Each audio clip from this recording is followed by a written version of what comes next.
Well, greetings everybody, and welcome to yet another,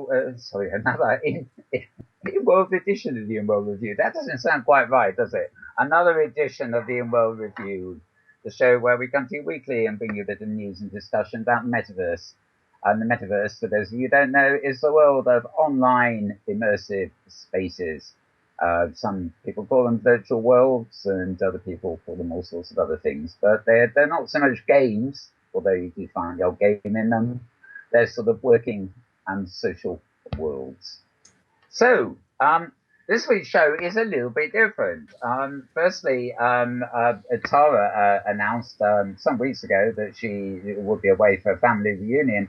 That didn't actually happen, unfortunately, because of one of the participants becoming ill. But she's taken the opportunity to go on the 4-day retreat, which I guess she really needs. And I hope she's meditating away peacefully or whatever she's doing. So she won't be with us today. And sadly, neither will be Maria Corrimal, because Maria is currently on an airplane heading from the East Coast of America to the West Coast of America to attend, I think it's South by Southwest or something, one of the big conferences that's on next week. There seems to be 2 conferences a week in the Bay Area, so I get totally confused. But anyway, she's on her way to one of them, and she will no doubt report back to us next week on the results of what we get there. Right, I'm just hearing some background tweets from my Skype, so I better just double check. I'm being asked if I'm on my headset, and yes, I am. Sorry, folks, I just need to have a little bit of...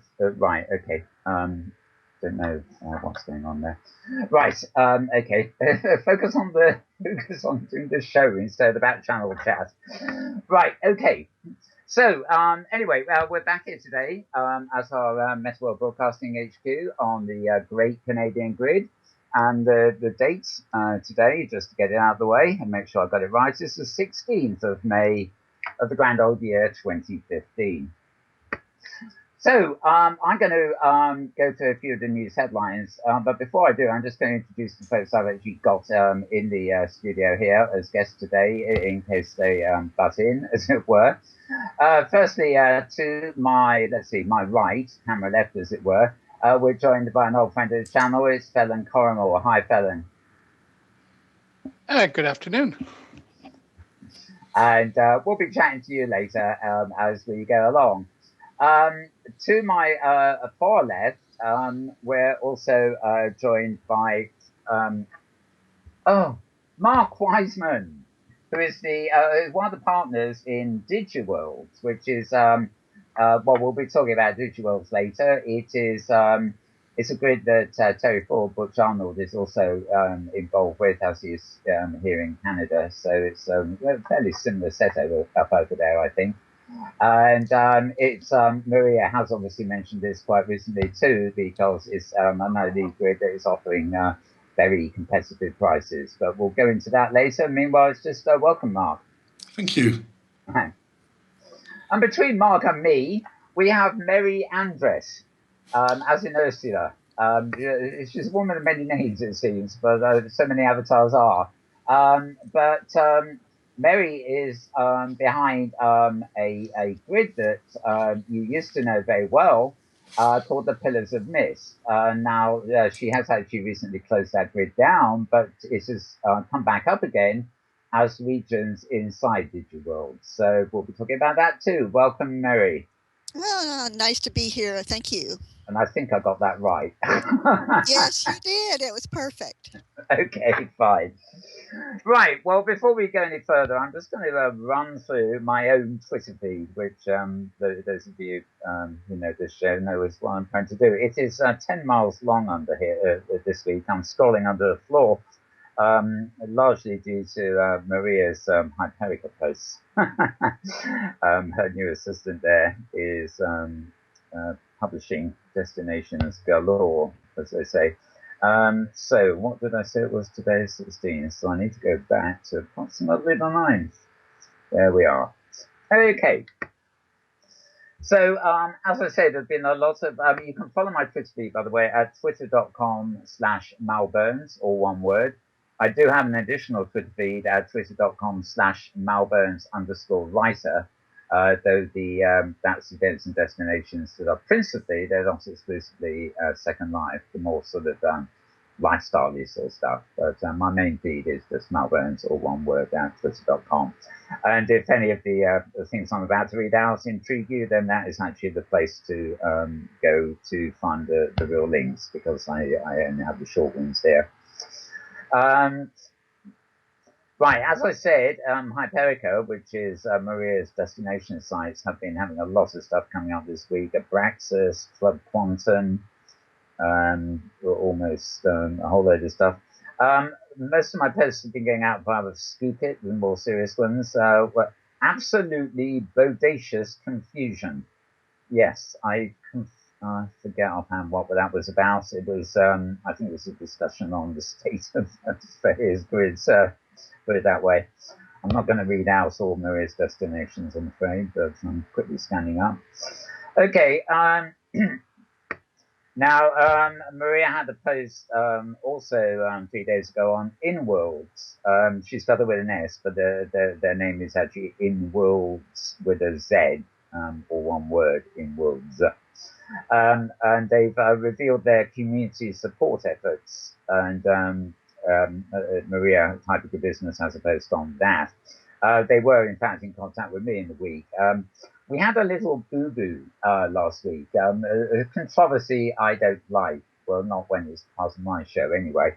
You will remember we had Krista Lopez on as guest, and we were talking about open sim contributions and how, lots of people are running commercial enterprises, but simultaneously contributing code back, to source. And Krista, maybe by accident, said that Inworlds, with a Z, was not a contributor to OpenSim, and they have been at great lengths. At least I know they've watched the show. They have been at great lengths all week to point out and actually publish a list of all the things they have contributed. And so worth of a read there. I think we just goofed a little bit there. I certainly have always been under the impression Inworlds was, like many other businesses, a contributor to the open source code. And the reason Maria's not here is because she did write a blog post saying, I will be at SVVR next week. Now, okay, now I do know where she is. That is actually the Silicon Valley Virtual Reality Conference. And I do know that Philip Rosedale's going to be doing his thing there, the annual event really for him, about high fidelity. And I believe Ebby Oldberg of Lindenlands may be there again too. I just rather hope they don't have a sort of the rather indulgent panel they ended up with last year. But we'll be hearing back from Maria on that. I'm hearing some background typing noise here. I don't know who it is, but if we could try and mute the background on Skype there. Right. Also from Maria, Sony leads the virtual reality patent race. Obviously, as we know, Sony acquired the rights to OnLive for streaming virtual worlds and stuff like that, although the suggestion is they're going to be using it for PlayStation, and that's why they wanted all the patents. But they certainly do, according to Maria's article, appear to be leading in terms of grabbing up the patents that are relating to the new vogue of virtuality hardware systems and things like that. One of the OpenSim grids, hypergrid enabled, called Virtual Life, has connected with the Kitely marketplace.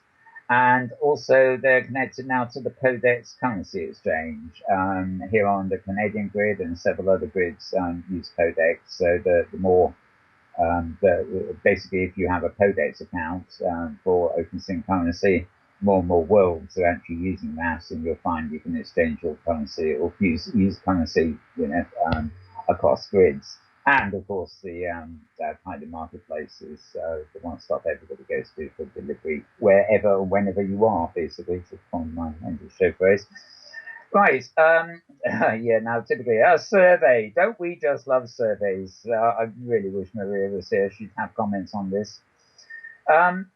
Virtual sex is less fun. than organic sex, I guess. But interestingly, more liberated. Yes.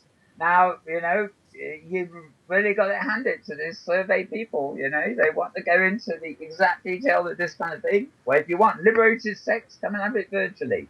But if you want fun, do it for real. Interesting stuff people spend money on surveys. Thursa Ember, of course, has her blogs at Pings from the Afterlife, .blogspot.com, I believe. And her title this week was Safari Let's Go, her weekly roundup of what we do on Wednesdays on the Hypergrid Safari. A couple of posts at Coran Journal, that's CORRAN Journal, all one word, .com, which is a kind of social paper for the metaverse, but it does report. So he's our neighbour, Winter Silversmith, here in Canada. So there's quite a lot of Canadian news there too. Let's see. There were two posts on Thursday this week. We'll go to that. One of Maria's Hyperica posts was on International Schools Island, by the way, which it's in the directory now, should we say, along with thousands of others. Also, again from Maria, a 3D pen. Which has been designed as an interface for virtual reality. In other words, it's just a pen, a bit like a stylus, but the idea is you'll be able to use it as an interfacing device in a virtual environment. I'm not quite sure here whether it works as a pointer or whether it would be a tactile thing where you just navigate using this sort of pen as a wand. But apparently, it's been on a crowdsourcing sort of thing, and it hit its funding goal in 1 day. So people out there who like signing up to crowdfunding things clearly have a lot of faith in this. So look out for a 3D pen. One of the many things to add to our arsenal of interfaces devices that do one thing very well and nothing else at all. But they will come together eventually. Maria also reports on how doctors can now practice. Right, now this is a good one. I'm not good on medical stuff. Prostatectomies, probably. That's probably something to do with prostates. Anyway, they can do it virtually. Go on, that's an hypergrid business. That's it. Kylie Market again. Their hypergrid listings have grown 50 times as fast as all their other items combined. That basically means that since Kylie have been offering hypergrid delivery of goods, it has become the focus of their marketplace. The growth of stuff available there is accelerating 50 times faster than anything that isn't hypergrid related. So that says something about the hypergrid, I think. Maria also reports, I think it was Maria anyway, that users and regions are growing on the hypergrid, according to her usual stats. And 5 aspects of education about to be transformed by virtual reality, another of hypergrid business posts. So many hypergrid business posts, I can't find any there. Never mind. Oh yes, a couple of interesting ones I did find. One yesterday. Elevators and extra-dimensional space, exploring ways to transcend the physical boundaries of room-scale virtual reality. This was a post. I've got background noise again. Sorry. This is a post at roadsvr.com, and you'll find the link on my Twitter stream. Quite interesting here because this isn't particularly about an individual piece of artwork. Of hardware. It's about the ways that we'll be able to transcend physical space when we are interfacing. Let's see the mood I'm in today with virtual worlds. Finally, Maria had another piece on 5 tips to spark desire for your products. That's very dramatic. Spark desire for your products, eh? Right. Okay. So that's the things out of the way. Put the iPad away, and now I can focus on getting on with what we're really getting on with. So, as I said earlier, we've got three great guests in the studio today who are going to be taking part in general conversation. Also, we're going to be finding out about what they're individually doing. I'm going to start with Kevin. Kevin Phelan, who is also Phelan Corrimal. I'm sure I'm not giving anything away there. It's well known. Welcome again, Phelan. Great, thanks for having me on. And I gather before we move into general conversation, you've got a few announcements to make. And I was excited to hear that you're opening a permanent venue on Avacon Grid now with your library. Well, we've got a couple of different things that have been going on. So certainly two of them is over the summer we're going to be expanding out the presence that we have on Avacon's Grid. As most people that came to the Virtual World's Best Practice in Education Conference know, we had a portion of our conference using Avacon's OpenSim environment. It worked extremely well for us. So what we're planning on doing is taking the half region library area that we have in Second Life. Not only are we going to duplicate that inside Avacon's Grid, but we're actually going to expand it to a full 4 regions.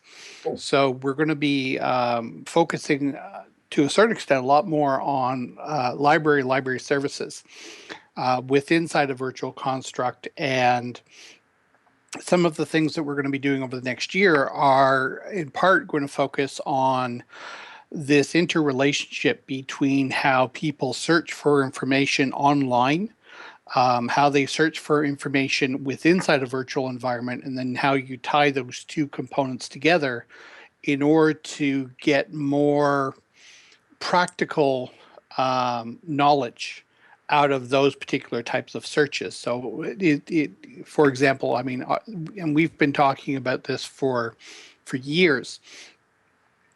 Is the ability that when you do a search inside a virtual environment to be able to express the information inside a 3D construct, so that you're not just looking at lists of information, you're actually looking at both the syntax or the context of the information and how that information interrelates with each other. So we're going to be starting more and more on those particular activities as we move forward. And we've decided that the next best step, because we want to have anything that we develop, we want it to be freely portable between OpenSim and possibly later on Unity or whatever else comes along next, maybe high fidelity, maybe whatever. I mean, there's lots of different technologies that are sort of upcoming that are going to potentially replace what we're seeing in terms of Second Life, but portability is going to be the big thing for us, right? Is that we don't want to be stuck developing a whole pile of stuff inside Second Life and then not being able to get it out and move it anywhere. So certainly that's one of the big things that we're doing. Another one, we got 2 other things that have actually been happening in the last little bit. We've got a couple of papers focused on learning models inside virtual environments that have been accepted to the Ed Media Conference in June. So that's a conference put on by the Association for the Advancement of Computing in Education. They do a number of different conferences throughout the year. This one's going to be in Montreal. It's June 22nd to 25th. And so myself and Letitia DeLong from the University of Texas have a couple of papers that we're going to be presenting at that particular conference. The interesting thing about these papers, however, is that they start to form a little bit of the backbone of where we're going to be taking Rockcliffe over the next 10 to 15 years. There's more information coming than simply what's inside those papers, but we're looking at developing a very broad-based approach to education and not just simply how technology sort of fits in with that, but the whole aspect in terms of how people learn, why they learn what they do, and then how technology sort of intersects with that. If there's an opportunity that people can, if you happen to be in the Montreal area and you want to come out to the Ed Media Conference, we'd love to see you out there. And, people can just flip me an email and let me know if they're going to be in that particular area. The third thing that I wanted to bring up was we're still looking at moving forward with our accreditation plans. And at the moment, we know that the accreditation costs are going to be somewhere in the $4,000 to $6,000 range. So we're currently have a fundraising event with Inside Second Life. It's essentially a 13 chapter game environment where people come and they go on a series of quests with Inside Second Life, and it takes them all around to all kinds of different places.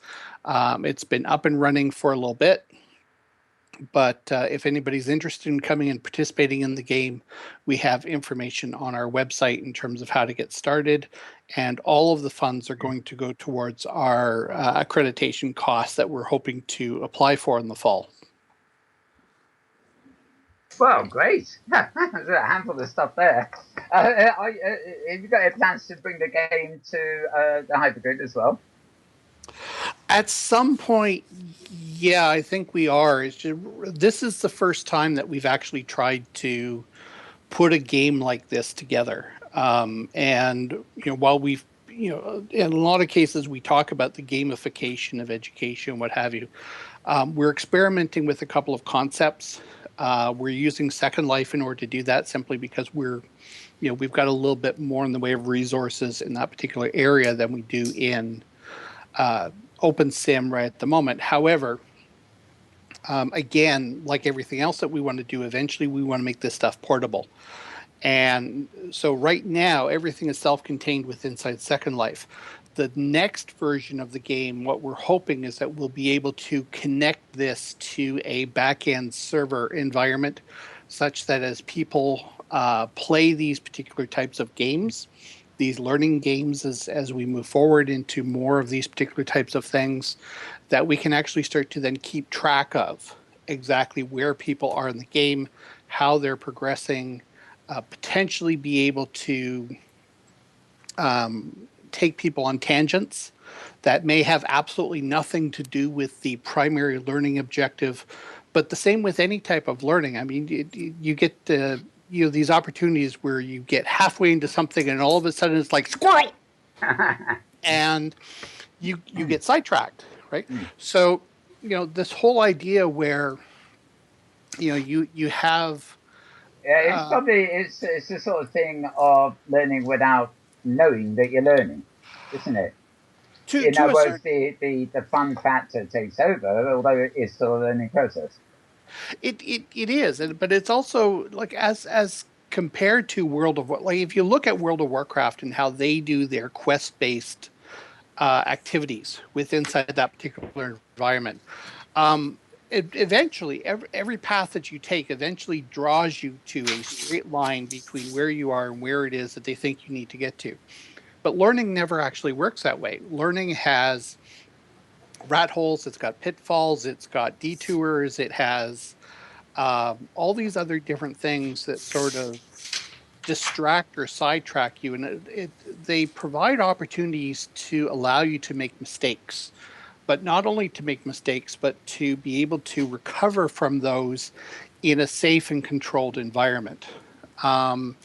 So those are the types of things that we really sort of want to try to replicate in terms of any type of a learning environment.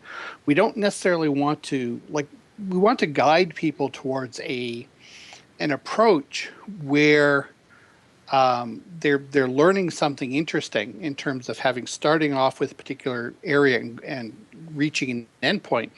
But at the same time, we don't want to completely cut off these other avenues that potentially could branch from there. And so, because not only are they learning opportunities in of themselves, but they also represent opportunities in order for people to develop critical thinking and critical reasoning skills in terms of, okay, well, what is really going to get me to my end objective versus what is going to, bring me to a different place. Hang on, Kevin, have you got something of activity in the background there? We're getting an awful lot of noise. I don't. It's gone now, and I've got a clear signal. There we go. Yes, fine.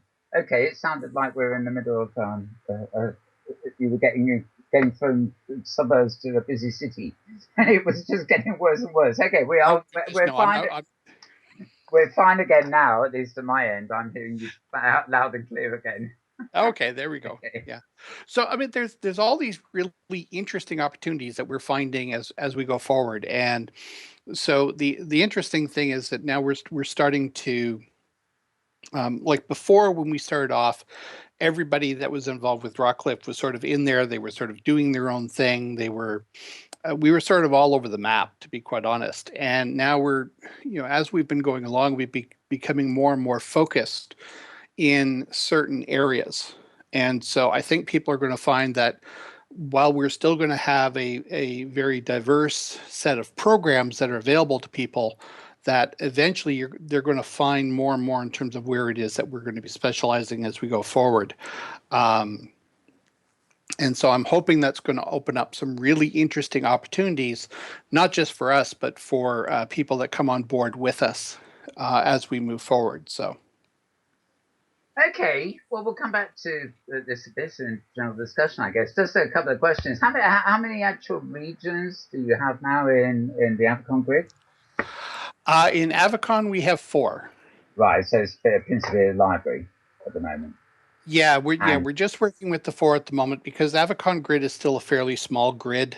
Yeah. They were never really planning on, to be quite honest, they weren't really planning on becoming a hosting provider for nonprofits and others in order to do this type of stuff. We are, however, looking at having a lot more in terms of region availability in Kitely eventually as we start to build out those particular environments as well. And those environments are going to, once we get into the Kitely environment, those are actually going to focus more on research and development activities. More on gaming and simulation in those particular aspects. Right. Are the 4 regions that are going to be the library effectively, are they independent from the best practices convention with the 4 sims for that still there as well? The 4 sims that we had for the VWBPE, we've actually replaced those with the Rockcliffe ones. Right. So those ones have sort of gone away. When we were doing VWBPE, we wanted to put something down really. I hate to say it, but we sort of did something very quick and very dirty in terms of the build and the architecture and the layout. We were borrowing heavily from the Open Simulator Community Conference that Avicon ran 4 or 5 months before the conference we did. When we get to next year's conference, we're going to be using the library environment for the VWBPE conference. We're building in the workshop area. In addition to the library, we're building in the breakout rooms and the workshop spaces as part of that overall layout. So that's for next year. That's where we're going to be for that one. But I'm debating about maybe talking to the Kitely people about, and I still have to discuss this with the rest of the executive. But I've got a little evil concept in the back of my mind, which I would really, really like to do. And Kitely might actually be a really good environment to do it in. So, I'll just drop that little teaser for the moment and then shut up before Letty starts pinging me on Skype and saying, "What the hell are you saying?" Yeah, well, I just hope it's not one of these things where I attend an hour-long event in Kitely and find myself logged out after half an hour and not doing anything other than sit and listen. Anyway, that's another story. Okay, yeah. Well, we'll come back to you in discussion later. But this sounds very exciting. All these things you've got going on. So that's great. Oops! I've got that interference on Skype again. I think it's an open mic. Probably. Somebody's putting an open mic on and it's creating a background echo. And it's gone again. Okay. Right. Well, we'll see what we see. I should apologise, folks. Apparently, I was told in the back channel there was some echo and we were getting noise through Skype. I'm not entirely sure where it was coming from, but we'll no doubt find out. So I'm going to move on to our other guest now, and in fact, I'm actually going to start with Merrie. Welcome again, Merrie. Thank you.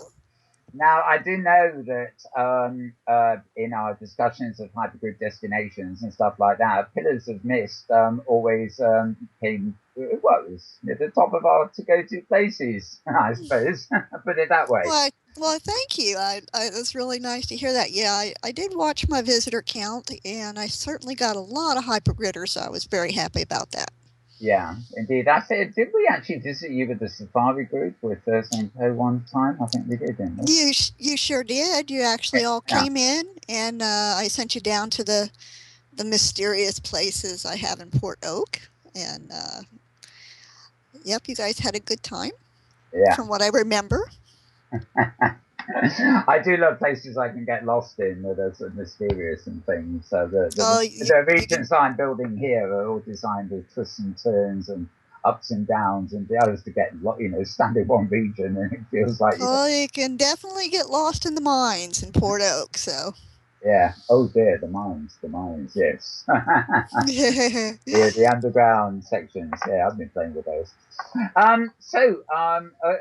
Actually, just briefly, I mean, I mentioned earlier, you're now Pillars of Mist is now online again as regions in DigiWorlds. But how come you actually closed it as a grid in its own right? Was it just too much work for you, or economics? Well, actually, it comes down to a personal story.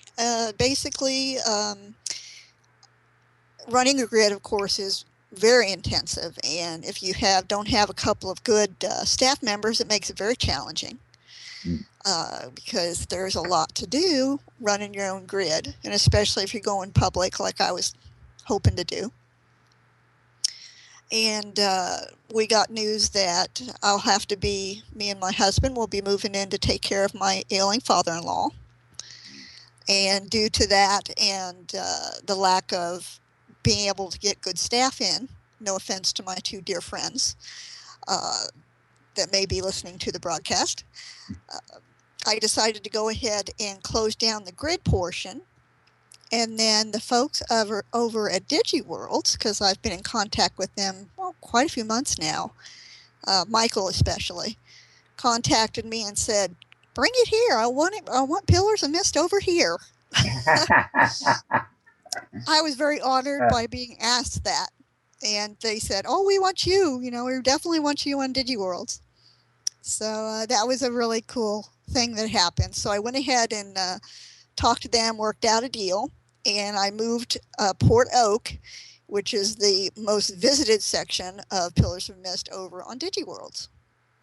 And it is, once you pop into DigiWorlds, I have an actual small plot there, part of the new Welcome Region area.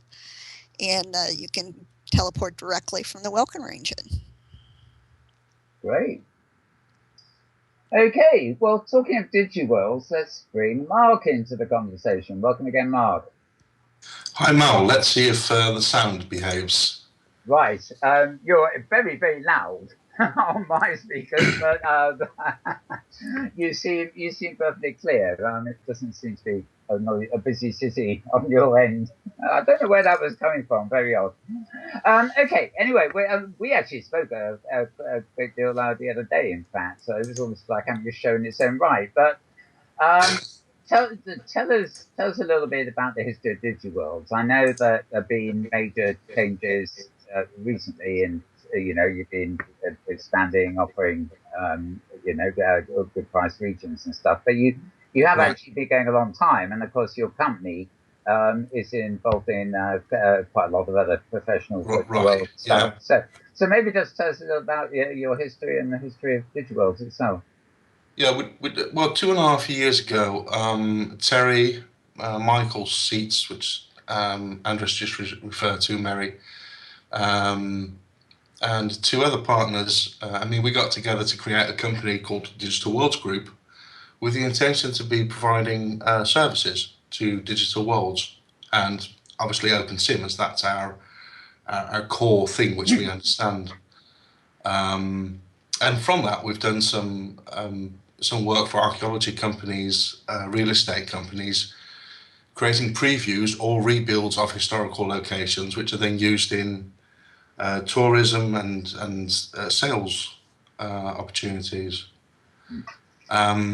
So we've been doing that for 2 years, and in that time, obviously, we've had a grid to build our stuff on, because DigiWorld itself has been around for 2 years. And we decided to open it up earlier this year because there is space between the absolute budget hosting companies and the really high-end guys like Dreamland. So we've got a nice price point versus the quality we offer, and that's proven itself over the last 10 weeks. So DigiWorld has come about as a result of what we already had, and then we opened up the doors, and the floodgates have been pretty amazing. I do have a good idea of what's on the grid, but there's so much out there now, I can't keep track. I went. I had to builder over here yesterday, I think it was, and we were pottering around visiting locations here on the Great Canadian Grid, and just in the few months where I've been locked down building my own stuff, I suddenly realised, look at the size of this darn map. And we were finding places I had no idea existed over here. So, and I think, going by Maria's sort of monitoring of these things, after the grandfathering and the initial process, I know Canada, put its prices up, still very economical, I hasten to add, but I know for a while, in fact, it may still be the case that you are, really competing. I won't say on the low end, it sounds wrong, but, very economical prices for regions. Well, the question is if it's the low end or our regions overpriced anyway. I mean, if we look at Second Life, which still charges $300 a month, versus what we're capable to do in OpenSim, what is the actual real price point a region should be? Well, yeah, fine. I don't know. It should be $60 a month, or $80 or $300.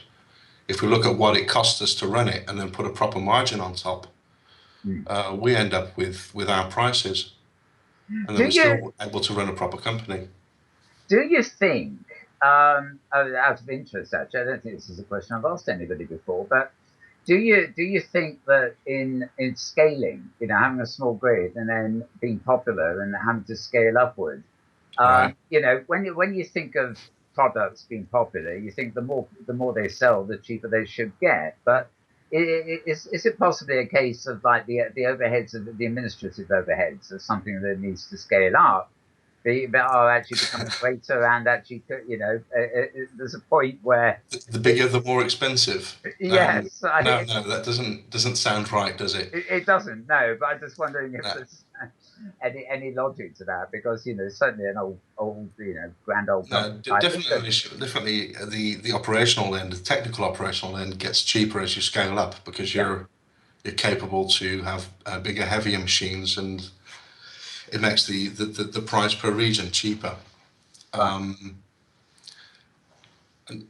service-wise, what you've got to make sure you do is have enough people as you grow. But between the 5 of us, there's 5 of us daily active. We're very, very capable to do the support, the technical end, the marketing.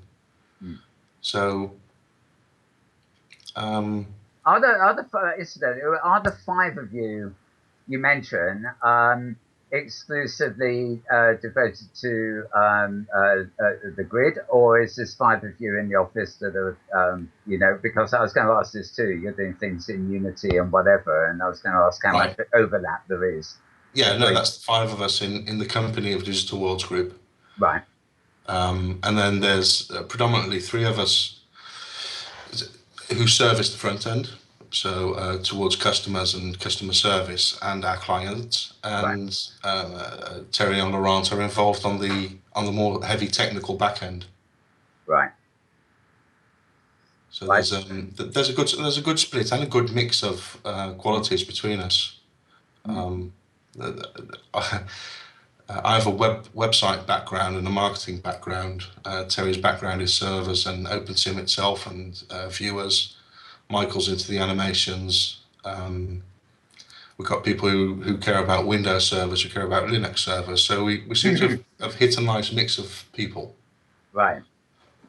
Yeah, variety in the background counts for a lot, I think. And of course, Terry has been around for ages, and well, I mean, he's responsible for the back end here in Canada too. So, right, you know, it's a great deal of commonality, and that is one of the other great things about this. You know, Canada is now inevitably, whether they like it or not, a commercial operation. You know, you have to go from that hobby thing to commercial. You know, just so you don't take losses and things.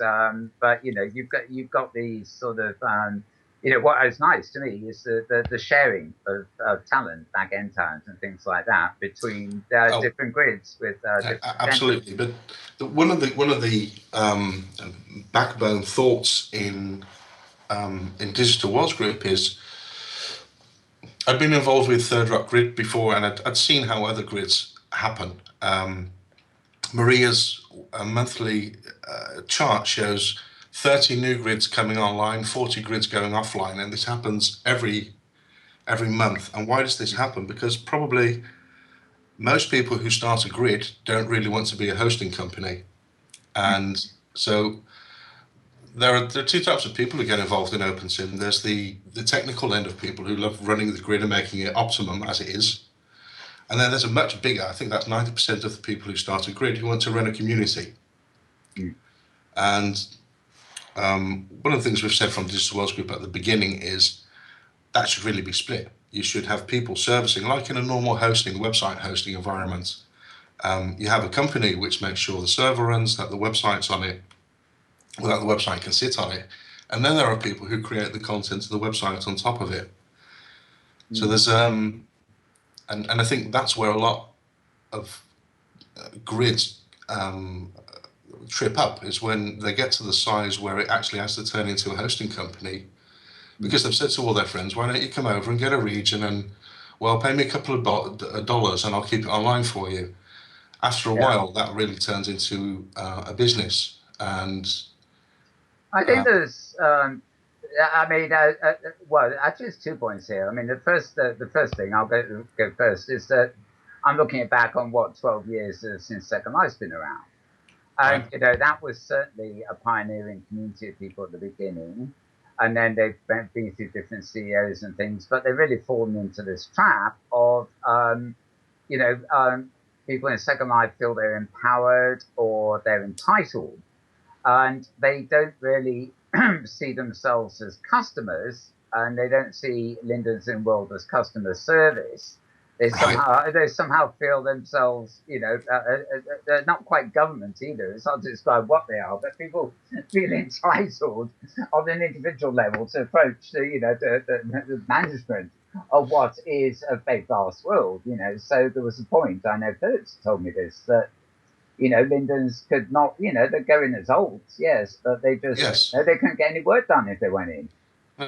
So they, and I think somewhere in the CEO changes, they maybe lost track of the fact that, right, well, they're going to be more efficient, but they lost their customer service aspect in the process. And, you know, and unfortunately, you only have to read Second Life blogs to realize that all the drama and the politics that go on, you know, something did go wrong somewhere. I think it's changing again now for the better with the current CEO, you know. Well, I think this very much has to do with the fact that we have avatars and we see each other, and it becomes personal very, very quickly. And that's why when Linden went in World, he was not a representative of the company, but he became a friend, someone you'd have a chat with. Yeah. So the distinction sort of disappears. And probably I mean, that's just speculation, but Linden wasn't prepared for the enormous amount of customer service this brings along with it. It's not just hosting. Yeah. It's an and a game. And of course, being a lab, inverted commas, you know, their focus, you know, they were friendly and gameful, but they, you know, the vast majority of their employees were working on some kind of development of the platform and keeping things up and running. So even Inworld Lindens, had their specialities. They just met with people to talk technology or things like that. Very specialist areas. And I think you were talking about growth and cost earlier. I think that does come to a point where something reaches a certain size, and you have to streamline customer service. Although you hopefully don't do it like so many companies do, where you basically lose contact with customers. You go out, get customers, grab them, and then say, right, bye-bye. We've got aftercare is always the forgotten child in sales. Yeah. So, of course, and then you have to build a relationship with your customers, which is ongoing. But that's by doing proper support and proper service. It's not that hard, really. You'll see people spend lots of money on marketing to get them in, which is a very high cost to make a customer. To keep a customer happy generally just means doing what you promised you were going to do in the first place. Precisely. Yeah. There's no rocket science to customer service. There's no rocket science to it, but how many actually do it? I mean, I can think of a few companies involved in technology over here who just sort of seem to get the customers and then don't use it. Sorry, you can't leave. We've got you for 18 months or something. But I mean, I'll bring Kevin into this briefly, if you will. I mean, Kevin is a perfect example. When some years ago, Linden Labs just immediately cancelled their education discount. And they also did it without any thought for the financial year that educators followed. Right. And Kevin, do you remember that, don't you? That was a real dilemma for a whole community of nonprofits and educators. Oh, that's kind of hard to forget. Yeah, it's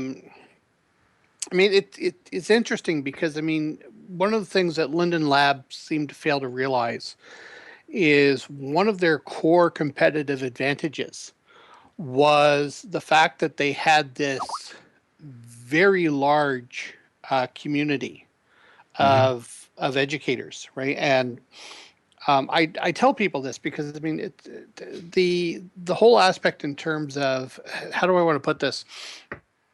There's a concept in marketing that basically says whoever gets to the first 10% of the market owns the market, right? And education with Insight Second Life was that 10%. As a matter of fact, in 2009, it was running somewhere between 12 and 16% of the total overall market for Linden Lab. But what the lab failed to realize was a couple of different things. One was that not only was it between 12 and 16%, but it was an organized 12 to 16%. So it wasn't like the business community or the fashion community or the music community. This was a group of people that were extremely tight-knit, extremely well-connected, that were used to sharing things back and forth, and they were constantly bringing new people into the environment because there was this whole community that was there and this perceived level of support where you could engage directly with the Lindens, where you felt that you could be heard, where you could be innovative, where you could do all these very interesting things. And then they just took it all away. It was like here today, gone tomorrow. And that left a lot of, educators with this really bad taste in their mouth. It was one of these things where they, a lot of people said, they've done this to me once. Why should I trust them again? Well, why? And then we went from Philip. We went from Philip to Mark to Rod to Ebby, I guess. Ebby, yeah. Yeah, and Mark and Rod really didn't help the lab at all in terms of their tenure there. As a matter of fact, they probably did more damage than good while they were there. And it's just not till Ebby has stepped up to the reins that Linden Lab has been trying to rebuild that. And God bless them. I mean, they're doing what they can, but they're still not bringing back, those things like those community liaisons that we were used to working with. Now you've got So on top of the fact that now they've lost trust, they've lost the community, they've lost the market base. Educators have now gone to things like OpenSim and they've said, "Hey, wait a second. All I want is this." As you were just saying, all I want is this community. I don't necessarily want all this other stuff that goes along with it. And if I'm going to be stuck looking after the back end of the community myself, then why should I be paying even half price for a server sitting over at Linden Lab when I can get something just as good for my purposes at a quarter of the price by going to any one of dozens of different companies that are out there. And so the community fractured. The community basically went all over the place. And people have been out there and they've been experimenting and doing their own thing. I think a lot of people still realize that Second Life still represents sort of the gold standard, but is that gold standard worth, anywhere between $150 and $300 a month in order to have access to that? I think at the moment, I hasten to call it a community, but I call it a high street of the metaverse. There are a lot of people there. Sorry, a lot of individual communities and everything, and there's a volume of people. If you really want to go into a virtual world to advertise something to advertise, you have no option to go but to Second Life as the primary source of getting through to a lot of people. But in terms of functionality and things you might want to do, Second Life is increasingly the last place you want to be. You might put your shop on the high street in Second Life, but your R&D and your factory and your design and everything else is much more suited to being done elsewhere. You don't want to have to pay. You don't have to want to pay the price of a shop to operate a warehouse, which can just be in the middle of nowhere. So, oh goodness, yeah. One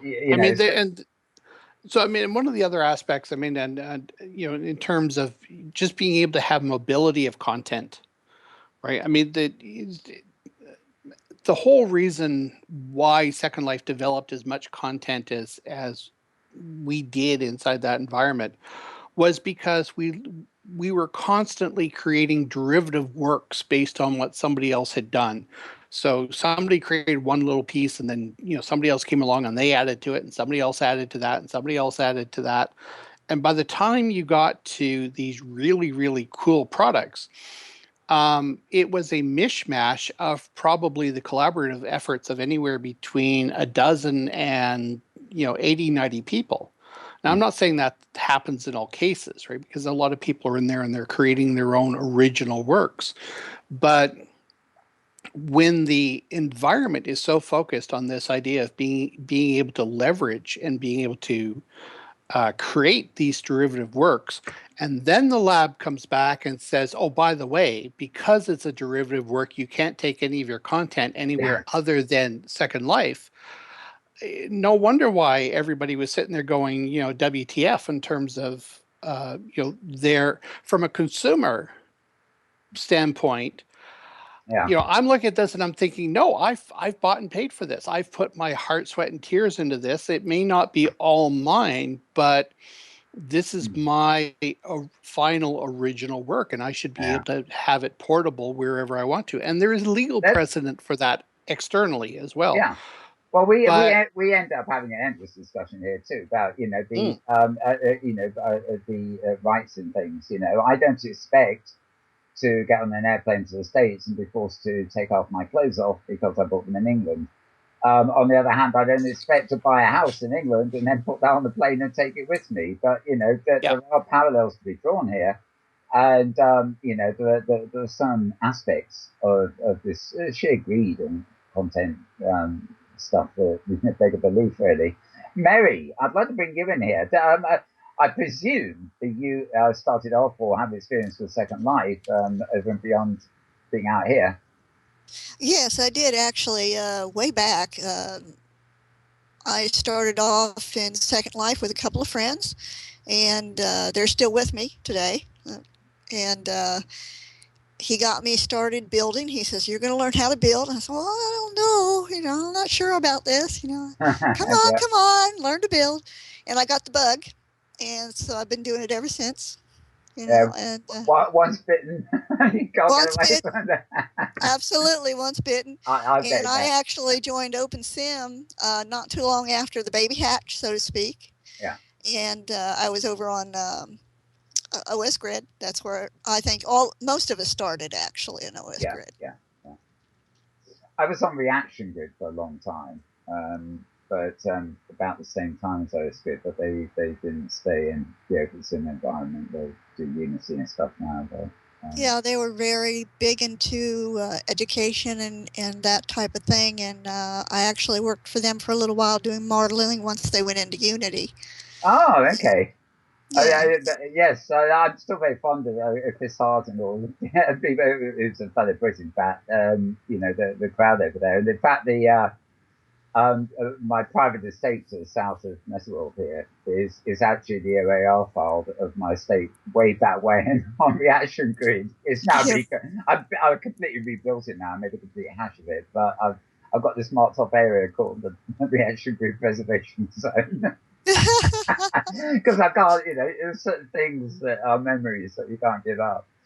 But the reason I asked is, do you have any thoughts on what Kevin particularly was just saying about, as a builder and as somebody who develops and makes things, did you find Second Life was inhibiting or a problem in that respect?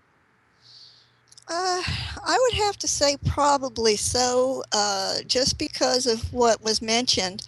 When you spend many hours putting together these builds and then finding out, oh my gosh, I can't even save this to my own drive, I think that's discouraging because, face it or not, I mean, I just got finished building what I call the secret facility, which I'll be having out on DigiWorld's grid pretty soon.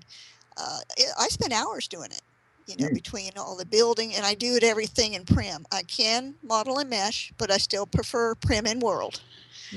And all the hours of texturing and setting up the models and taking pictures, and so I have to agree with that part of it. You spend all these hours doing it, and then find out you can't take it with you. It's a little disappointing, frustrating. Yeah, it is. It is. And there are things of people going in and copy bossing and stuff, but it doesn't happen that much. I don't think. I mean, my opinion is that overall, crooks aren't crooks, unless it pays. And right. Overall, I agree. A lot of the stuff people complain about, it couldn't actually pay. You've got to be really serious to make something like that pay. But if you're on the grid like here, I can just request an OAR file anytime, and or an AIR file or whatever. I think they make a little charge for it, administrative charge for doing it, but it's minor. And it's well worth it. It's well worth having it. And DigiWorlds was very good for me as far as letting me have my IIR. And I just reassured them that, and it's true, most of the stuff is either open source or I created it. And I made that very clear when I asked them to upload it. Yeah. We actually request that when people come up with ORs and IRs is to confirm that it is theirs. Now, we can't preemptively go in and check every item, but at least a resident will have said, yes, this is our stuff. We verify this is our own stuff, and we'll have them on record. Yeah. So it's important to do, I think, for any grid that allows imports of ORs or IRs, just to simply just come out and say. I rather wish, this is really an open sim technology question, which I doubt if any of us here are really suited to sorting, but I rather wish that inventory items and things when had a kind of, I know they have a UUID thing, but had a sort of tagging system. I mean, a silly example is that when I brought the Reaction Grid OAR file up here, my partner Tara had the OAR file for me. She's had it all along and uploaded it to Roddy here, and it went under her account. And, no problem with that. It's almost a joint account. But suddenly I found I wasn't the owner of things anymore. Tara was. And I said, there was no record in the RAR file when it came out as to who actually the person had been that was the maker, the owner, whatever. It just showed target dates for everything. And I'm finding it too now. I've got stuff in here that shows me as owner of things I know I didn't create. I mean, I haven't written them from anywhere. They've been things I've been given, but they've somehow come in and they show me as the owner. So it's very, it's fair. It's the attribution thing, really. I mean, I'm very, I get worried when I suddenly find I've got something on my hands and I didn't make that. Why hasn't got it? Why is there no attribution on it? And it comes in blank a lot of times too. They'll come in blank with no owner whatsoever. So you have to use permissions on those. Yeah. I was going to ask Kevin, because he probably runs into the same problem I run into with my clients with respect to a library. I consider something like Second Life and OpenSim not actually the 3D spot, but the place where you place your models to create an environment. And because Kevin, of course, says he wants to have a library which he can then, for the portability of stuff, move it around. And I was wondering, how do you do that? How does that library look? Is that an off-grid or a collection of models, or is it literally content in a world already? It's right at the moment, the one we have in Second Life right at the moment is a little bit of both. So some of it is a collection of links and references to other locations. Some of it is links to external sources. Some of them are actual models with inside Second Life. So, a model of the universe, a model of the atom, right? Those particular types of things. Right. Okay. The challenge, however, is that when we talk about putting these particular types of things together, it would be next to impossible for us to go through and try to create every single possible model of every single particular type of object in order to ensure that we can meet rules and restrictions in terms of making things completely portable between environments. So, we have to rely on things that when we go to pick something up, like if we pick up a copy of a camera, for example. So I don't know if you've seen this, but there's cameras that are available in Second Life where somebody's literally sort of sliced down the middle. Not literal. Well, I mean, it's they've modeled it such that it looks like it's been split down the middle, but it shows you all the internal workings of a camera. Now, there's no way we'd have somebody go out and do that. We would go out and say, hey, we'd like to purchase a copy of that particular item. But then it becomes a problem for us, because if we purchase it in Second Life as part of our archives and we're given permission to do that, then how do we get it over to OpenSim without breaking all the rules? Okay, but that's because you're playing according to Linden Labs game rules. But even with outside of Second Life for you to put it into a library which is separate from I think there are ways around this, and correct me if I'm wrong, but Tara was telling me this too. I think if you are the sole creator of something in Second Life, you are allowed to export it. It may be a print build or something, and if you actually have uploaded all the textures and sculpted the object and everything else like that, I think it's possible to export it.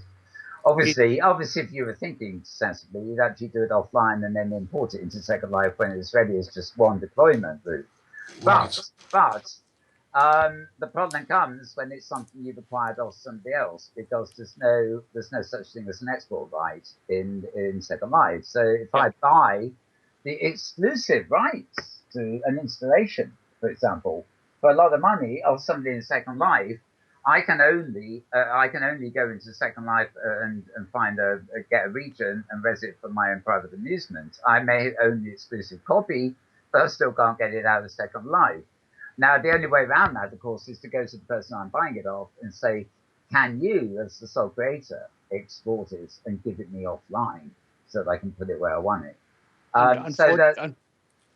Yeah, I was about to say, unfortunately, even when you're talking about the OpenSim community, those opportunities to go and to do things such as you're trying to do everything above board are, I'm not going to say next to non-existent, but they're very close.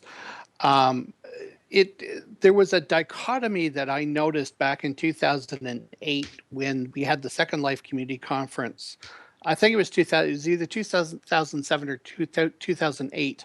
It was in Chicago, and it was interesting because we had at that particular conference we had all the business people and the legal and the lawyers and all the business owners of very specific content on one side of the hall, right? Because we had all these boardrooms booked, right? And on the other side, we had all the educators. And I was going back and forth between the two because I was interested in both. And the biggest thing that I noticed, and a lot of people keep saying, no, you're imagining things. And I'm like, no, I'm not imagining things. You go into all the business areas and everything is about, I want absolute, complete dictatorial control over every single little nuanced aspect to my product, right? Yeah. I want to be able to control who's got it, who owns it, who moves it, who copies it, everything. You go over to the teacher side of things and keep in mind everything to do with education is first of all done because no government in the world actually funds education to the level that it should be funded. Okay, that's problem number one. Problem number two is that educators, in order to do their job properly, have to beg, borrow, and steal from everywhere in order to get the appropriate materials in order to run their classes, which is the reason why a lot of copyright provisions, doesn't matter what country you're in, a lot of copyright provisions normally have an exception put in there for educational purposes. You take a look at any piece of sheet music. Sheet music is sold based for bands and what have you. It's sold on the basis of if you're going to buy this, if you're going to play this, if you're going to perform it, whatever else, you have to actually buy the copy, except if you belong to a college, a university, or a school band, in which case the teacher is allowed to copy the music to their heart's content, right? And this is a standard clause that tends to go across various different copyright provisions. So everything that the teachers are talking about is about how do we leverage content. How do we beg, borrow, and steal from everybody that's out there in order to get the things that we need in order to develop curriculum for the classroom or for whatever it is that we're trying to do. And it's a real mind twister because you've got these people who's that's their whole focus. Their whole focus is we want to play nicely with everybody else in the sandbox, and on the other side of the fence, they're basically saying, "No, this is my toy, and you're not allowed to have it, unless you pay me for it." This is something where I often end up discussing this for some reason. I think of the World Wide Web, and the protocols underlying it, which are literally given away for free and empowered so much. Yet nowadays we've got all the bells and whistles that have been developed and are floating on top of it. But when you actually consider the web, it was for information sharing and communication and archiving. It was, the emphasis was on share. That was its purpose. It was to put it out there. And, you put your stuff out there for other people put their stuff out there for you. And somewhere along the line, it got hijacked by commerce. And whether you like it or not, I mean, that's there to stay. Now they've sold us super fast bandwidths, which are great for virtual worlds, of course, but also, behind the scenes, they're good for media companies to turn the web into television set for us and things like that. But so it all goes wrong. And so Second Life, let's, for the sake of argument, call it the original virtual world, came onto the scene where that commercialization of the web had already started. Now, obviously, Second Life's not on the web page. It runs directly through ports to the internet. It doesn't really, that aspect's being used of web, but from the ground up, it has been run as a commercial enterprise. And that is another thing that, of course, makes OpenSim very different. There is no centralized authority with OpenSim. It's a network of people cooperating. People have built commerce on top of it. They've built education on top of it. they built social platforms on top of it. So there's something for everybody in there, but the basic system is not a proprietary thing that anybody can claim ownership to. Whereas with Linden Lab, they're obsessed with the proprietary code and, claiming ownership of everything. Even things that I suspect will be of very little use to them, having the rights to. So I don't know whether there's an easy way out of that, because it means that I suppose in the States, or maybe even Canada, I don't know, Phelan, you'd be used to this with education. I mean, here, for example, we know the government doesn't put money into education or benefits. It cuts back on all sorts of things, even though arguably education is the people of the future. If you don't educate them, what are you going to get? But it's not seen as an enterprise model. And, when it comes to hospitals, for example, they privatize and they form public-private partnerships. The system is governed, as on the enterprise model of cost effectiveness and everything else. Now, when the industries were nationalized in the old days, they fell into the trap of complacency, and not innovating. But you can hardly accuse them of that. Now they're private companies, they're leaping ahead to get ahead of one another. But, there are all these jobs and positions in the structure that are actually the totally wrong thing for a national health service or an educational service, for that matter. It's, people are having to do, spend time on the accounts, for example, in reports and summaries, in the way that, a liable, a publicly examinable business would be. Whereas it's fairly irrelevant to what they do. And, it's almost as though any aspect of public life and, social services and things now are being commercialized to behave like enterprises when their function is not. And I think on OpenSim, we have the opportunity for that spread of different things, commerce, education, social, you name it. And they can be separate, but in Second Life with Linden Labs, they're all incorporated into this commercial machine. However, I'm not here to give a lecture. More thoughts, Mark? Sorry? Oh dear. I said thoughts on that, because you obviously come to this from a commercial angle to a great extent. Well, okay, so if Kevin's problem is how do I get my content, I'd say think commercially. I mean, you've got students in education which are doing training to become 3D designers. Make it an educational curriculum to create this content.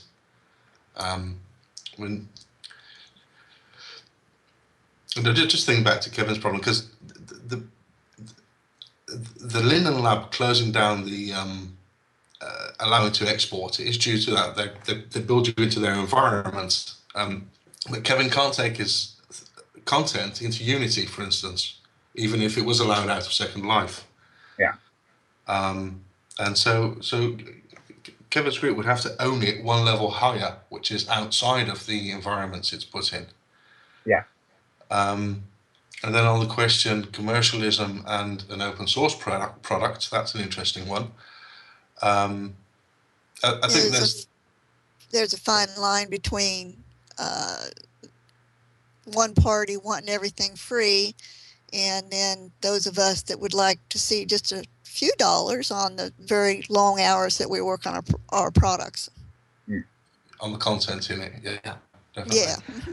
Yeah, and that's really the essential problem that we're dealing with, is that on the one extreme, of which there, a lot of things have been based for the last 50, 60 years, people have this expectation that certain things are free, and ideas and objects and what have you are freely transferable, and the way in which you use them is should be consistent with the way we can do things in real life. And on the other extreme is I've put a lot of work into this, and I deserve to be compensated for the work that I've put into this because I am trying to make a livelihood at this.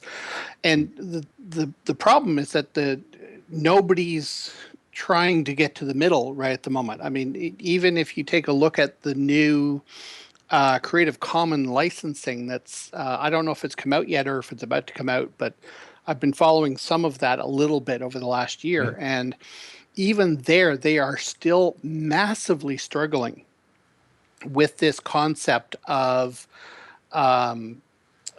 what represents non-commercial use of something that can be copyrighted, right?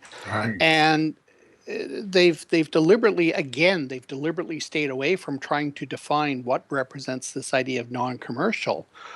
Because if you use the absolute strictest definition of commercial, even for our conference for VWBPE, because we take sponsorship in order to cover our underlying costs, because it does cost in order to put that stuff on. As soon as we accept the first dollar, whether it's donated or whether the money's donated or not, as soon as we accept the first dollar, all of a sudden, non-commercial comes off the table. We can't claim that the conference is strictly non-commercial, but at the same time, anybody who's got an ounce of sense would take a look at what we're doing and would say, absolutely, this is a non-commercial application that they are trying to do, but the definitions don't line up. And so, I mean, if we can't even solve that problem, like then you've got, how do you deal with the average person that just wants to create a derivative work? How do you deal with nonprofits, educate, like all these other things that are this? It's a very, very wide gray line that sits between those two extreme positions, and it's a massively tough problem to try to figure out. And I don't think even in the next 5 to 10 years we're going to figure this out completely. But in the meantime, everybody's going to do everything that they can to try to work their particular point of view to their advantage. Yeah. So let me ask this, Kevin: if you'd had sponsored pay in Bitcoin, would it still be considered commercial? Yes.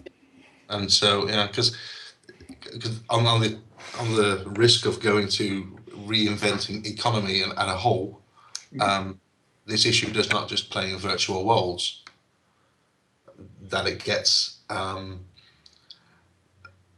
that things get bordered in by law definitions, and therefore generates to turnover in the economy as a whole. Everything's regulated towards trying to create economy, not freedom in the sense of exchange. If I want to give you a bottle of wine because you've done something for me, you would have to register that as income. So, right, because there's value to the wine, correct? Right, exactly. Depending upon what idiot you get at the IRS that determines that they want to go and they want to look at every little nuanced thing in terms of, because we've had this problem with other people where somebody has gotten like $50 from a friend or a relative, and the IRS has come in and said, no, that's income. And any reasonable person would take a look at that and say, you got to be kidding, that's a gift. Why the hell are you trying to tax these people on something like that? I know that here in Britain, certainly up to the Second World War period in time, there was a long tradition of continuing of kind of trade and barter. Yeah. In other words, you would help somebody out and do something. A neighbor, for example, they would come and do something back. It might not be, you might not sit down to tally whether it's of equal value or anything else like that, but it was just a system in the community. You've also got businesses, a couple of which still exist, like the cooperative supermarket. It's structured very differently now, but it was based on common ownership by the people. But it operated like any other supermarket, if you see what I mean. Yes, we have them in the United States too. We have chains that are community or employee run. Yeah, I think actually I suspect you have more of them these days than we ever did have. But you're a big country, and but there is this sort of tradition there. And I also, as a former designer, but particularly graphic design, you're dealing with component parts.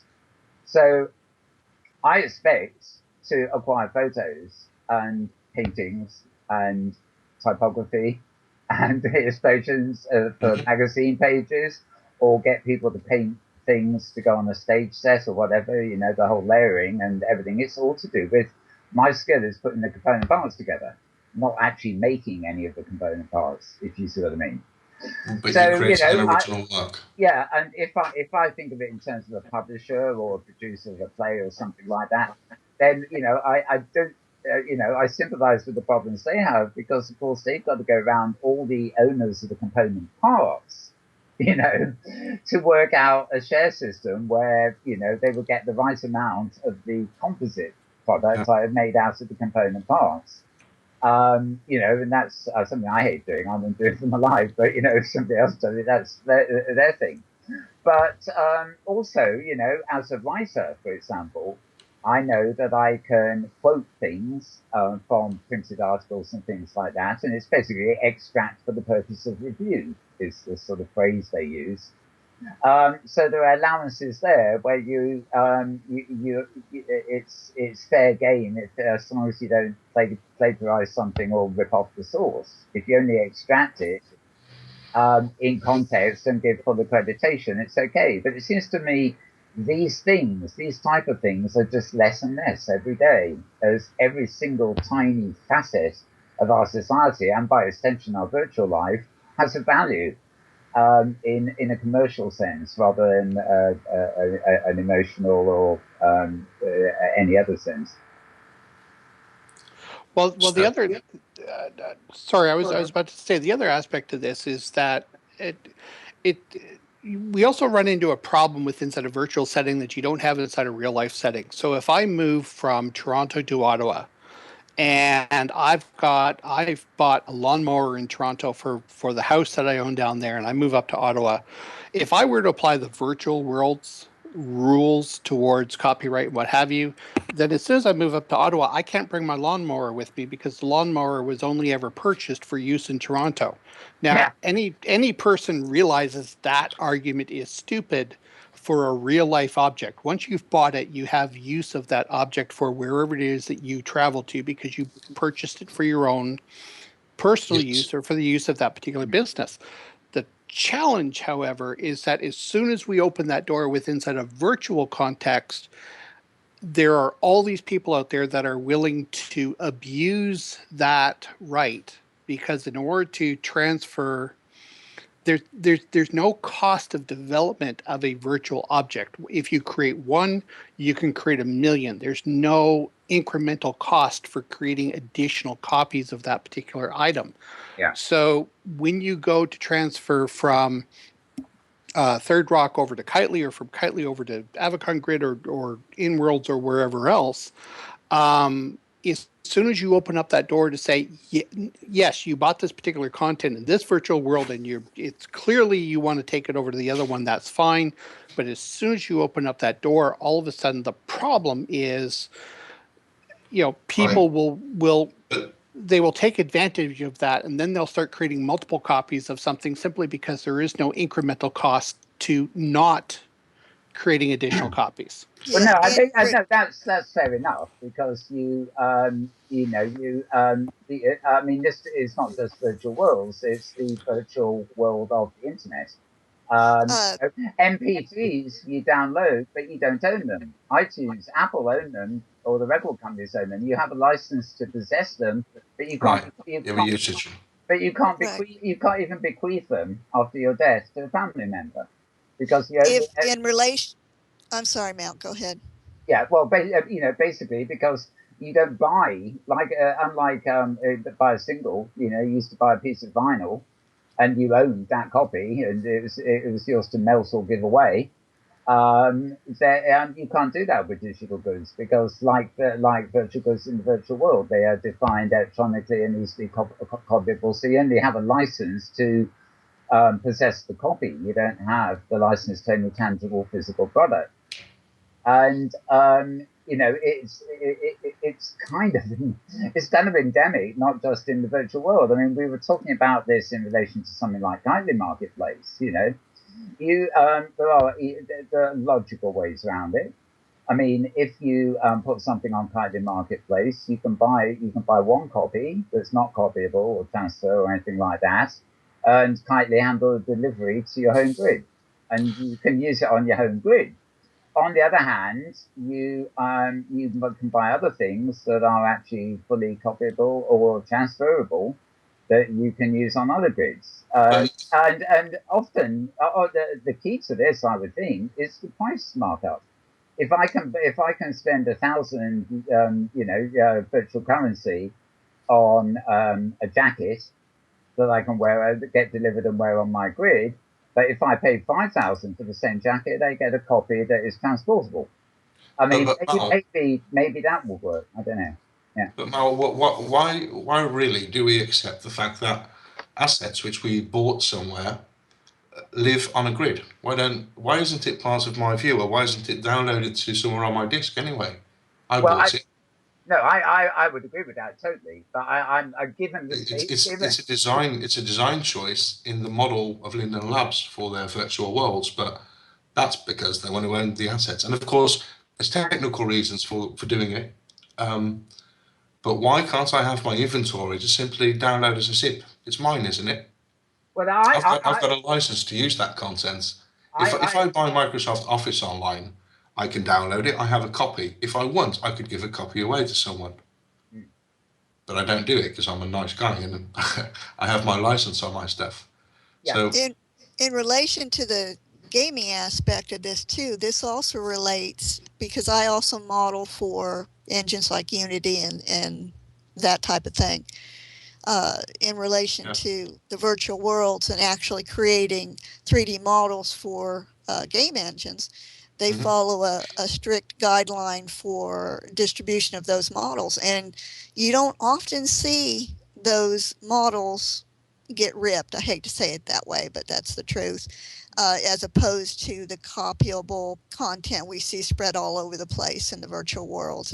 It's not, for some reason, it seems to be less done in that environment as far as 3D models. I think, I know the whole thing of people uploading mesh that they've got from Google Warehouse or whatever it is and converted and stuff like that. But I think generally speaking, you look at like a Unity installation and it's in a Unity web player. It is an online interactive space, but it is not the world. And it's only interactive like a game is, in the sense that the person designing it has coded the interactivity into it for you. You can't be in a Unity installation on one web page and immediately somehow teleport within that to another installation and have the tools that you can take copies with. Yeah, that's true. It would be a networked situation.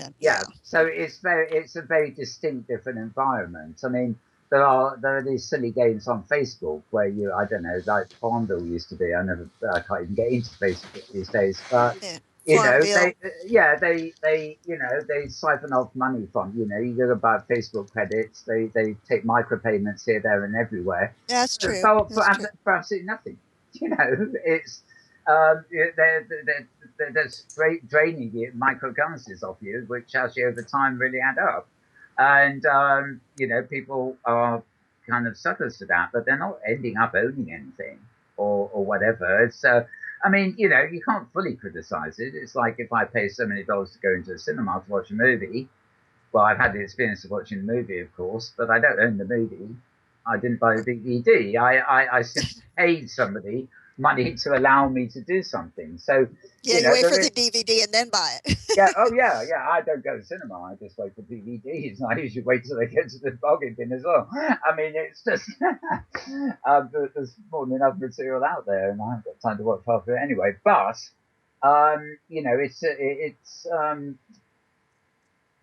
it's a tricky problem. I mean, I actually instinctively agree with Mark about I really want anything I own to be, my viewer should have its own asset server. All the content should be on my hard disk, and when I log in, the assets deploy. But obviously, they can't be, there's got to be some provision for shared assets. For example, if you've got a continuous virtual world, like many OpenSim regions are, they're always online when you're not. You don't want your assets to disappear from the world when you log out.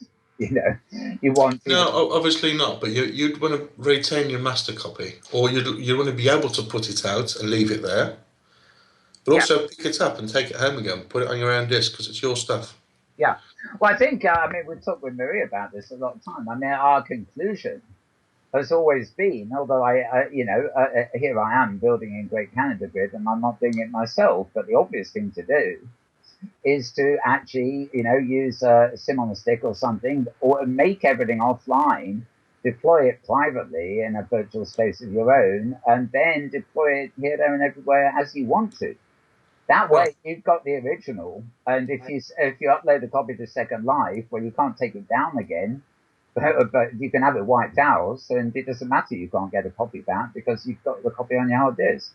But this is based on the idea that everybody would create offline and then deploy to the virtual environments they wanted to deploy to, as opposed to at the moment where people are actually creating within the virtual environments. And in the case of Second Life, having the company that owns the environment claiming ownership of what you've done. Yeah.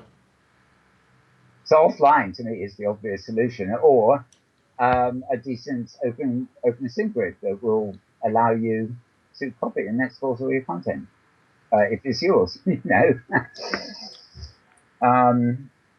Yeah. Yeah, someone would still own that at the end of the day. Somebody else would own that grid and therefore the content on it. Yeah. So, so let's conclude it. Yeah, that's tricky.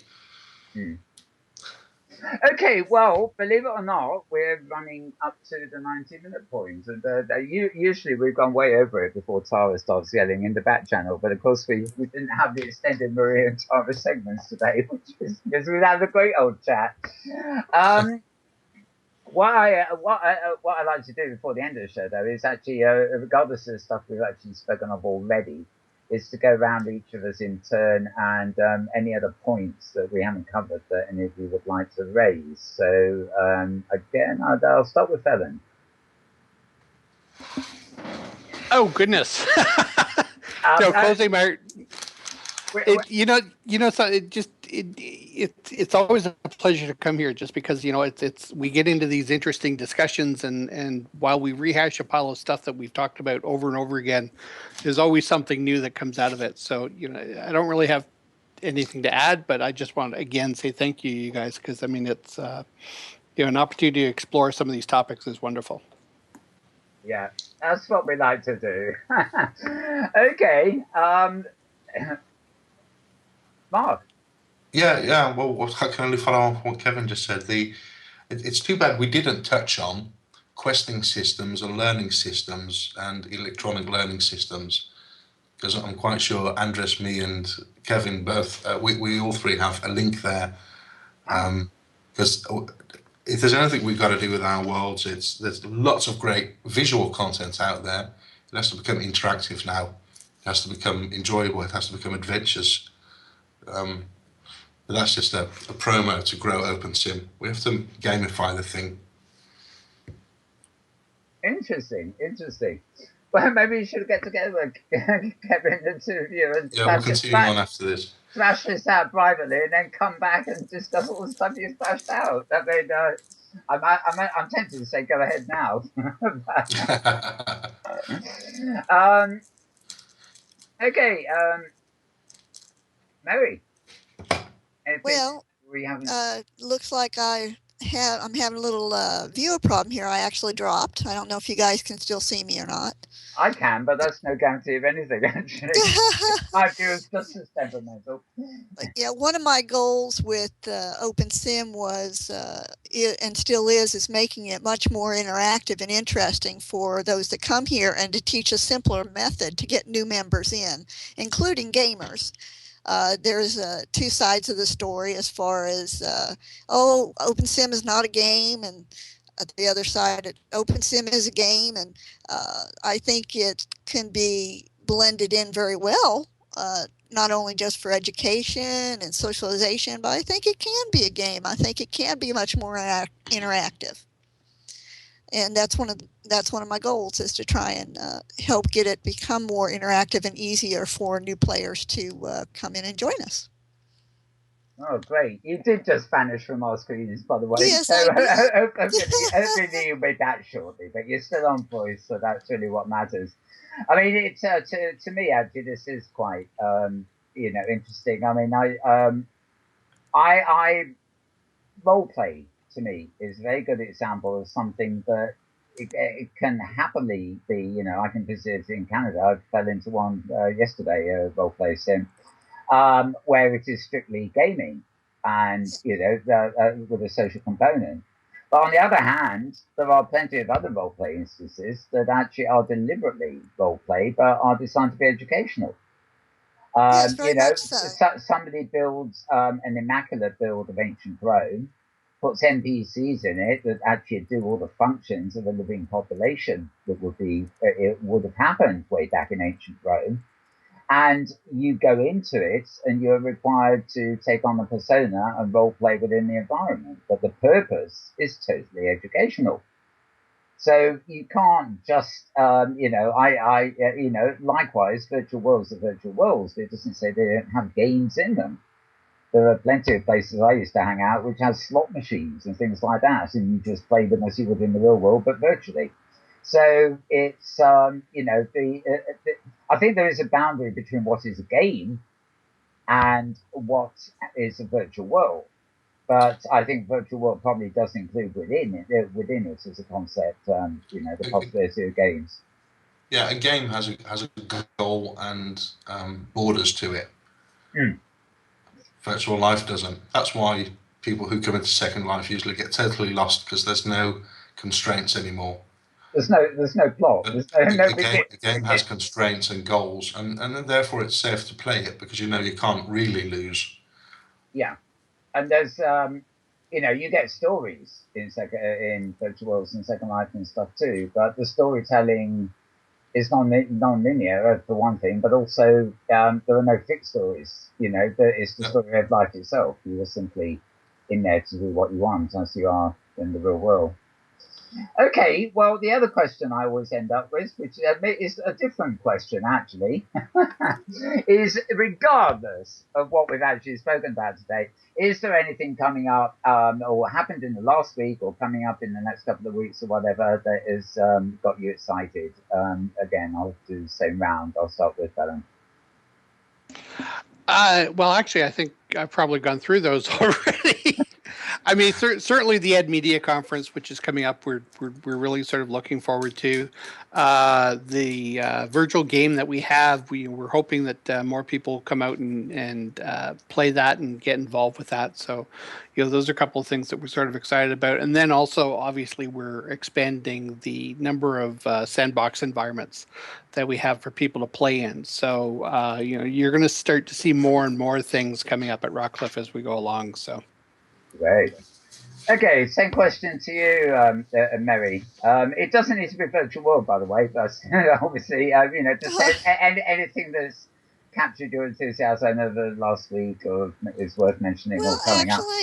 Actually, I have to express that I'm pretty excited. I finally learned how to DJ. Oh. So I'll be doing some DJing in DigiWorlds, and I'm really looking forward to working on that part of it and maybe popping around to some of my favorite grids and helping them out on occasion. So I would say that's probably my exciting bit right now. Oh, that's wonderful. It's always nice to get a new skill. I mean, ever since taking the studios here, which I hastily built as best I knew how, I've now got 3 other regions and I can't stop fiddling, and I can't build. I've never done this before, but over the years I've sort of grabbed it there, and I keep calling on people to come over and give me advice and help me. So. Well, I think it looks good. It's clean and sharp, and I think you did a good job. Are you looking at the other 3 regions or just this one? I looked at the others too. The gardens are gorgeous, absolutely gorgeous. Oh, very good. No, I've got my big mountain area, and there's a whole network of things under the mountain. Then there's the 2 sims to the west. And you're welcome to come over anytime. Thank you. Make sure we're friended, then I'll call you over for advice and help. Oh, I'd love to come over and explore and help out. Actually, it's a great number of other really moody things. I think I have a suspicion you would like actually on Canadian Grid too, which I actually only found yesterday. So we'll see. Um, okay, and finally, Mark, anything sort of extra that's captured your fancy in the last week or coming up? No, I know what's coming up, and this is exciting. It's continents. I mean, I've been trying to sell this idea for a while, but it's a 7x7 area, and some of our residents are building continents, and they're just huge, vast areas of land with amazing builds on them. And we're going to bring them out one by one and give them some extra attention. And the first one, which is going to be coming up within the next 2-3 weeks, I hope, even earlier, is Pangea. Oh, It's a big landscape with a city area, but it has roads on it. It has miles and miles of roads and highways and little paths, and it has sailing area, and it has an airport for flying. And it's geared around vehicles, but it's a really nice looking area. I'll drop you a link here actually in the Skype. And that's the first of them that'll come out, and then a bit later on, I'm probably going to see Kale getting his regions finished, which is a big recreation of Hogwarts. oh, And both of these continents will be gamified. Oh, So, that'll be so much fun. I'm definitely hitting I- Hogwarts. yeah, it's amazing. There are an awful lot of Hogwarts It's just around nice to see. on OpenSea, but they're all different, which is interesting. Yeah. Yeah, no, it's nice to see the good-looking content and game ideas coming together. Mm. It's that cheers me up no end. I mentioned this a couple of weeks ago where I had Noah Malone here, and I said, "Can you take over and interview me for a change?" She didn't, but part of the I'm kind of creating the stuff I'm creating. It's like I'm living in it, and I'm making up a bit like having a comic book full of illustrations and no story, and inventing the story to go with it. So I'm making up, eventually there'll be NPCs giving out clues and things, but, the idea is to be like a treasure hunt, but all you ever find is a treasure chest with another chapter. And depending on the order you find them, you'll put together a backstory, and, I'll just keep it going forever and ever. When I've only got 2 chapters written though, too much building, but, that concept is quite nice. And the continents you mentioned, I mean, this Better World Broadcasting year is now on the continent of Tara, and it's actually not because of Tara. Yeah, it's because it's named after a town in Toronto, apparently. I think it's Toronto, or somewhere Canadian. But again, the same idea. We went to the silversmiths next door here, and a couple of other people. They were really just islands, and we joined them, and we made sure we had the same texture and the joining levels that the regions all blend together. And I thought, we're growing the continent out, and we don't want anybody here joining us who isn't into this idea of joining, connecting outwards, that it all seems seamless. Well, I'll link onto this. That it's the death of grids.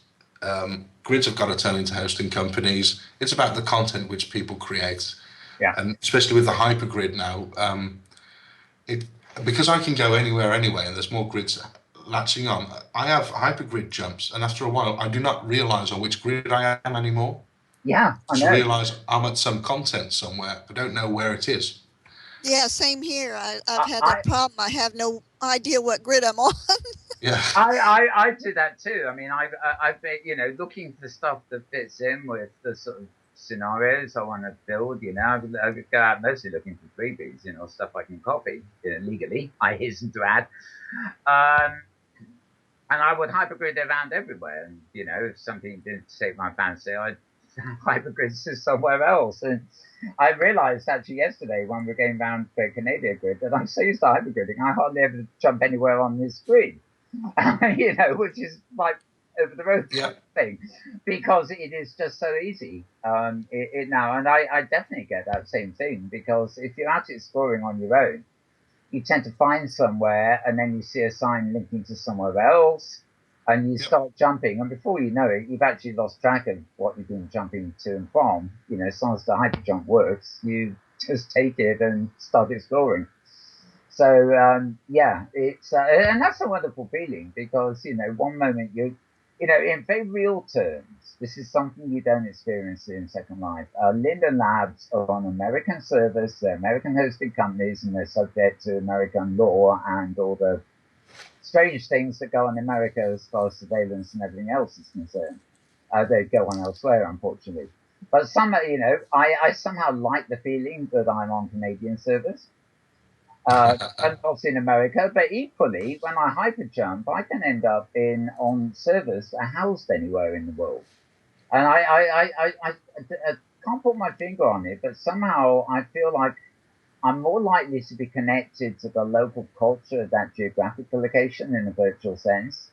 If it's done by people and housed on local servers, than any Linden Lab Middle Eastern build is. If you see what I mean. It's only ever a build in the American servers on Linden Lab server farm. It's not, and presumably there could be a cultural imperative, on those servers that Linden Labs might censor at some point, and therefore destroy my immersion in the culture. My true immersion in the culture. Well, I find it rather comforting that I might be just jumping to a server in Iran, for all I know, and experiencing something very local there. Well, that would be a nice little widget, wouldn't it, to be able to track your own sailings around the planet while you hypergrid around. Yeah, like a trace route system for the hypergrid. Yeah. So yeah, it's all more fun for it. Anyway, I'm gonna have to wrap there. But it's absolutely been great having you all on.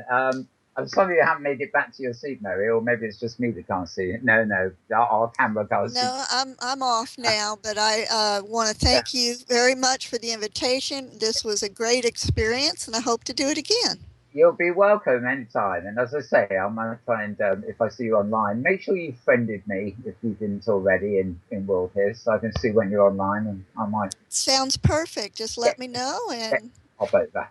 We'll chat. Indeed. Thank you very much, guys. I think you could all get together behind my back and talk education too. we just might, Mal. Because Mark, your thing of historical recreations is very much something I'm into, So, and of course, but I'm into it from the self-education sense, rather than just, I like the feeling that I can actually go to, something that can only be rebuilt virtually and experience it, something from history. Fascinates me. Anyway. So thanks, Mark, for coming. Thank you, Mal. All the best with DigiWorlds. In its newly expanded. Yeah, we have our hands full. Don't worry. Yeah, and I'll welcome you back anytime, really. If you've got anything particularly to tell us or fancy dropping in, just IM me on Skype and let me know. And definitely, I'll bring Terry along next time. I'll bring Butch along. We've had Terry on a couple of times actually, and I hoped he was going to be here last week because I thought he'd be a nice counterpoint with Crystal Lopez, but it couldn't be. But Terry's a great guest. He's very chatty and talkative, and yeah, I'll drag him along next time. And when I can actually pin him down again, I've got to have Roddy Maggi from Canada here back on as well. They are just so busy now that the opportunities, I think, are less and less. And also thank you to Phelan. Well, thank you very much. And good to see you again, and hope to have you back soon. I'm glad this is the second time you've been with us out on the hypergrid too, so that's good too. if you can get in here, you can get in more often, So I still despair of people who won't need Second Life to come on the show. We're down to the first Saturday of every month and trying to cram everybody for Second Life onto one show. But we'll have to give Kevin more reasons to come out of SL. Yeah. Oh, I'm going to be doing more and more stuff outside of SL as we go along. So well, that's not going to be much of a problem. Good. Yeah, and the Avacon arrangement sounds ideal for getting you redeployed, as it were. Okay, well, thanks everybody for being here. It's been a great show, and we've actually got a lot of chatting today as well. So because we got the news over quickly, so that was great. We will be back here, well, probably here, same time next week. Yes, we won't be back in Second Life till the first Friday, which is 1 or 2, I think it's 2 weeks, maybe 3 weeks away. I'm not sure of my dates at the moment. So for now, all I'll do is I wish you a very good morning, or a very good afternoon, or indeed a very good evening, and possibly a good tomorrow, depending on wherever and wherever you are. We'll see you soon.